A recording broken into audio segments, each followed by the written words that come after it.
अस्सलाम वालेकुम नाजरीन, उम्मीद है कि तमाम फ्रेंड खैरियत से होंगे। इसराह भाई बिलंज फाउंडेशन के अंदर वेलकम कहता हूँ। नाजरीन, हालात जैसे कैसे भी हों उसके अंदर रहना चाहिए। हमारी ज़िंदगी का ये सबसे बड़ा मसला आ जाता है कि हम हालात को देख के घबरा जाते हैं। जो डर जाते हैं ना, जो घबरा जाते हैं ना, वो पीछे रह जाते हैं। और जो हालात का मुकाबला करते हैं ना, जो अपने आप को बदलने की कोशिश करते रहते हैं ना, वो कभी भी हार नहीं मानते हैं। हालात जैसे कैसे भी ना, खुद को बदल दे। खुद को बदलेंगे तो तकदीर बदलेगी, खुद को नहीं बदलेंगे तो तकदीर कभी भी चेंज नहीं होगी। इसलिए कहते हैं कि खुद को बदल डालो, किस्मत खुद बहुत बदल जाएगी। मतलब यही था कि खुद को बदलने का तरीका यही है कि हालात जैसे कैसे भी हों, हालात जैसे भी हों, हालात जो है ना वो आप जब बिल्कुल टूट जाएं, जब लोग आपके साथ ना हों, जब आपका फैमिली साथ ना हो, जब आप गुर्बत के अंदर गिरे हुए हों, जब आपके पास रिसोर्स ना हो, जब आपके पास खाने पीने की अशिया ना हो, जब आपके पास अच्छा सूट ना हो, अच्छा बूट ना हो, अच्छी यूनिवर्सिटी, अच्छे कॉलेज, अच्छी जगह पे आप ना पढ़ सकें और आप एक आम से शहरी और आम शख्सियत बन के जी रहे हो, तो इन हालात को जब आप क्रॉस करेंगे ना, फिर इन वादियों के अंदर लीडर पैदा होता है, फिर इन वादियों के अंदर एक बड़ी शख्सियत पैदा होती है। इन वादियों के अंदर बड़ी शख्सियत ने जन्म लिया है। नेल्सन मंडेला जो था ना, उसका ये था कि जब वो शुरू में ये था कि जब अपनी नानी के घर गया तो एक आम से इलाके के अंदर घूमने फिरने चला गया, तो नानी ने ढूंढने लगी तो कि किधर गया मेरा बेटा, तो उसने कहा कि मैं कहीं दूर नहीं गया था, बस इधर ही पास ही था। तो उसने फिर आके तुमने खाना नहीं खाया, तो उसने कहा आपके ही भूखे बर्दाश्त करनी पड़ेंगी। तो उसने दोपहर का खाना ही फिर जाके सुबह का खाना खाया, शाम को जाके उसने खाना खाया। तो उसने ये बात बताई कि खतरात देखते रहेंगे, खतरात आते रहेंगे, तो ये एक दो दिन की भूख कोई बड़ी बात नहीं है। तो फिर वो शख्स बना नेल्सन मंडेला, जिसको वो सजाएं दी गई कि उसको जेल के अंदर जो छूने की सके कोई शख्स उसे जेल के अंदर छू भी नहीं सकता था। इनके 20 साल उसने तनहा जेल के अंदर गुजारी और सख्त तकलीफ़ें देखी।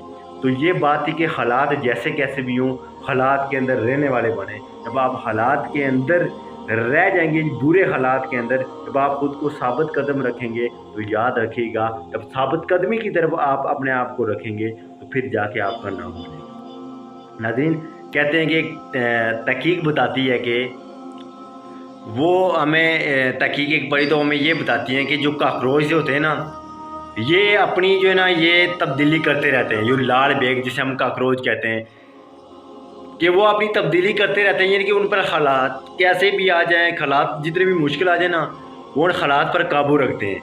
लेकिन जब डायनासोर पर बुरा वक्त आया ना, तो डायनासोर ने क्या किया कि उन्होंने अपने आप को जो है ना बिल्कुल ख़त्म कर दिया। यानी कि डायनासोर पर जब बुरे वक्त आए तो उन्होंने हालात का मुकाबला नहीं किया, बल्कि डायनासोर जो ये हुआ कि वो सारे मार गए। लेकिन हर साल के बाद जो काकरोच होती है उन पर कोई ना कोई मुसीबत आती है, कोई ना कोई परेशानी आती है, लेकिन वो मुसीबत को, उस परेशानी को, उसको हैंडल करते हैं और हैंडल करने की कोशिश करते हैं और हालात के मुताबिक जीते हैं। यही वजह है कि आज से 3-4 हज़ार साल पहले काकरोच भी थे और डायनासोर भी थे, लेकिन डायनासोर का आज नाम जिंदा नहीं है, वो सारे मार गए हैं। क्यों? क्योंकि उन्होंने हालात का मुकाबला नहीं किया। लेकिन आज भी काकरोच का नाम जिंदा है, काकरोच आज भी मौजूद है, आज भी लाल बैग मौजूद है। क्यों? क्योंकि उन्हें हालात जैसे भी थे ना, उस हालात के मुताबिक उन्होंने खुद को चलना सिखाया, हालात के मुताबिक उन्होंने खुद को बेहतर बनाने की कोशिश की। यही हमारी लाइफ के अंदर है कि हम हालात के मुताबिक नहीं चाहते, हम अपने आप को बेहतर बनाने की कोशिश नहीं कर रहे। हम जब मुश्किलात देखते हैं तो थक जाते हैं, हम चूर हो जाते हैं। यूँ करके हम जब अपनी डिस्टेंशन यानी जिस मंजिल, जिस गोल, जिस एम की तरफ हम बढ़ रहे होते हैं, हम क्या करते हैं कि कुछ ट्रबल आ जाती है तो हम हार मानना शुरू कर देते हैं, हम हार को अपना मुकद्दर मान लेते हैं। यूँ करके हम सक्सेसफुल नहीं हो जाते हैं। फिर ये गुर्बत, फिर ये नाकामी, ये पसमंदगी, ये तरक्की पजीर मुल्क, ये क्यों होते हैं कि जब नौजवान अपनी हिम्मत को खो देते हैं, जब अपनी उम्मीद को खो देते हैं। याद रखिएगा, जब अल्लाह ने आदम को बनाया तो आदम को जब अल्लाह ने बनाया तो फरमाया आदम हम मौत को भी पैदा करेंगे। तो फरिश्तों ने अर्ज़ किया या अल्लाह ये मौत क्या होगी? फरमाया आदम ये सारी ज़िंदगी जिंदा ही रहेगा, मौत आएगी और मर जाएगी। तो फरिश्तों ने कहा या अल्लाह फिर बनाने का फ़ायदा क्या है? जन्नत, ये दोज़ख, ये आर्श, ये फ़र्श, ये ज़मीन, ये लोह, ये कलम, क्या फ़ायदा? जो मौत तो तूने पैदा करी तो इंसान को तो फिर क्या फ़ायदा है? लज़्ज़त जीने का क्या है? तो मैं उम्मीद रखूँगा, मैं उम्मीद को भी पैदा करूँगा, क्योंकि उम्मीद रहेगी इंसान को।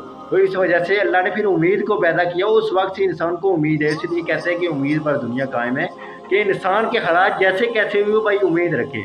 جب آپ خود پر امید رکھیں گے نا تو آپ کامیاب ہو جائیں گے، اور حالات کا مقابلہ کریں، کہیں آپ ڈائناسور کی طرح خود کو مٹانا دیں، بلکہ چاہے کاکروچ چھوٹا جانور ہے، چھوٹا حشرات ہے، وہ چھوٹے حشرات کی طرح رہیں، لیکن کیا ہے کہ نام زندہ رہنا چاہیے۔ تو نام زندہ ہوگا تو انسان کی زندگی کے اندر انسان کا نام رہے گا، تو پتہ چلے گا کہ واقعی کوئی شخصیت آئی تھی، ورنہ یہاں دنیا کے اندر لاکھوں کروڑوں مرے، کسی کو کوئی نہیں پتہ ہے، لیکن آج بھی ان لوگوں کے نام زندہ ہیں جنہوں نے حالات کے ساتھ مقابلہ کیا۔ تھینک یو، جزاک اللہ۔